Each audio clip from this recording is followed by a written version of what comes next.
Hello friends, exploring together के एक नए एपिसोड में आपका स्वागत है। इस एपिसोड में हम स्टैच्यू ऑफ यूनिटी से रत्नागिरी तक का सफ़र करेंगे। जो लोग हमारे चैनल पे नए आए हैं उनको हम बता दें कि ये हमारा ग्रेटर नोएडा वेस्ट से रत्नागिरी तक का रोड ट्रिप सीरीज़ है।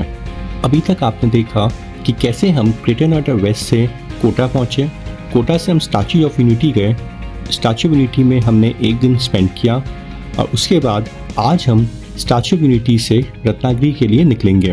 ब्रेकफास्ट के बाद हमने स्टैच्यू ऑफ यूनिटी को अलविदा कहा। इस भव्य स्मारक की खूबसूरत यादों को अपने साथ लेकर अब हमारी गाड़ी पर चली थी अपनी अगली मंजिल रत्नागिरी की ओर।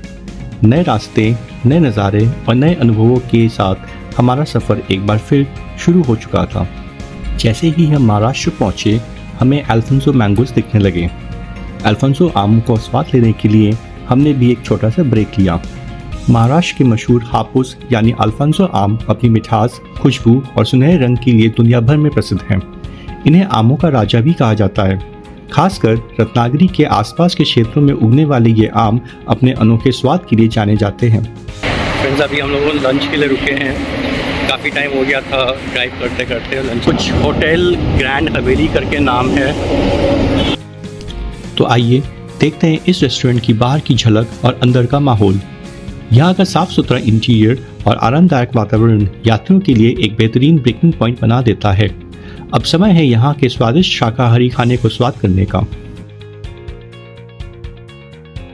हमने यहाँ अपना पसंदीदा खाना दाल चावल रोटी सब्जी मंगवाई। खाने का स्वाद वाकई में अच्छा था और इस छोटे से ब्रेक ने हमें आगे के सफ़र के लिए तरोताज़ा कर दिया।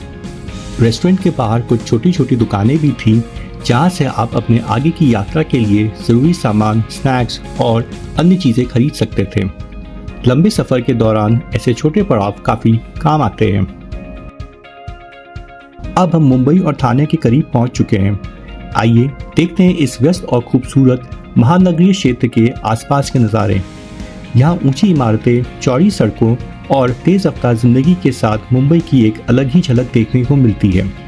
रास्ते में चलती हुई मेट्रो भी इस शहर की आधुनिक पहचान को दर्शाती है, जो लाखों लोगों के सफ़र को आसान बनाती है। इसके बाद शुरू होगा हमारे सफ़र का अगला पड़ाव, मुंबई से रत्नागिरी का खूबसूरत रास्ता।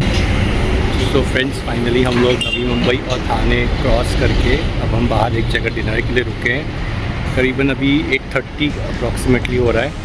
तो अब हम लोग यहाँ से डिनर करेंगे और उसके बाद हम लोग अपने फाइनल लेग रत्नागिरी के लिए महाराष्ट्र पे यहाँ से निकलेंगे।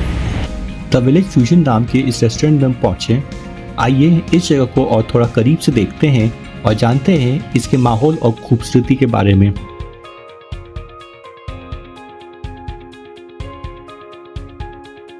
डिनर में हमने यहाँ चाइनीज़ खाना ऑर्डर किया जिसका स्वाद काफ़ी अच्छा था। डिनर करने के बाद हम अपनी आगे की यात्रा के लिए निकले। मुंबई से बाहर निकलते समय हमें उम्मीद से थोड़ा ज़्यादा समय लग गया था, जिसकी वजह से रत्नागिरी तक का बाकी का सफ़र हमें रात में ही तय करना पड़ा। बीच बीच में छोटे ब्रेक्स और आराम देते हुए आखिरकार हम अपने फाइनल डेस्टिनेशन तक पहुँचे। यह गणपतिपुले में स्थित MTDC रिसोर्ट है। तो चलिए अब थोड़ा रेस्ट करते हैं और मिलते हैं सुबह इस रिसोर्ट के लुक एंड फील के साथ।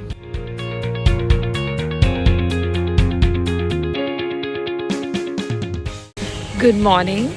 तो हम लोग सुबह 5 बजे गणपतिपुले पहुंच गए थे। कल हमारा थ्रू आउट ड्राइविंग था और यहाँ का नज़ारा कुछ इस तरीके का है।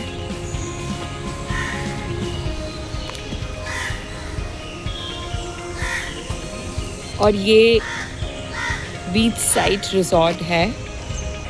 चलिए आपको दिखाते हैं कि ये रिसोर्ट कैसा लगता है। यह महाराष्ट्र टूरिज्म का सरकारी रिसोर्ट है और हमारा चेक इन समय सुबह 10:30 बजे का था। इसलिए हमने इंतज़ार करने के बजाय फैसला किया कि तब तक का समय हम गणपतिपुले की खूबसूरत बीच में बिताएं और सुबह के शांत नज़ारों का आनंद लें।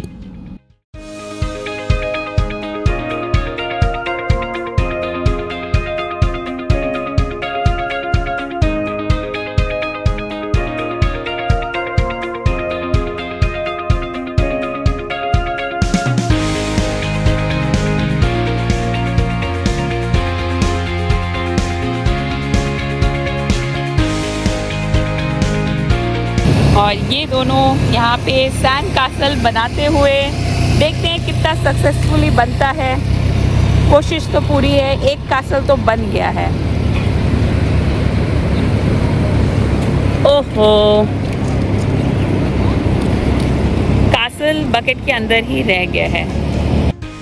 थोड़ी देर बीच साइड टाइम स्पेंड करने के बाद हम नाश्ता करने वापस आ गए। रिजॉर्ट के अंदर ही तरंग नाम का एक रेस्टोरेंट है जहां हमने नाश्ते में पोहा और उपमा ऑर्डर किया। देखने में यह काफ़ी सिंपल था लेकिन स्वाद बेहद शानदार।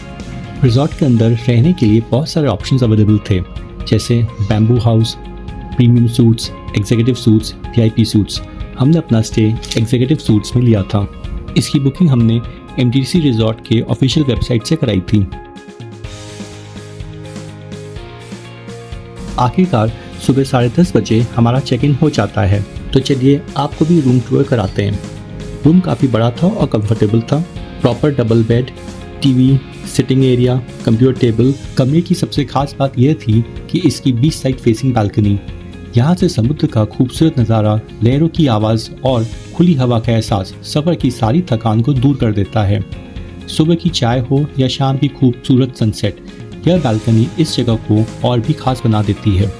आखिर में साफ सुथरे वॉशरूम और अच्छी सुविधाओं के साथ यह जगह एक आरामदायक और यादगार एक्सपीरियंस को प्रॉमिस करती है।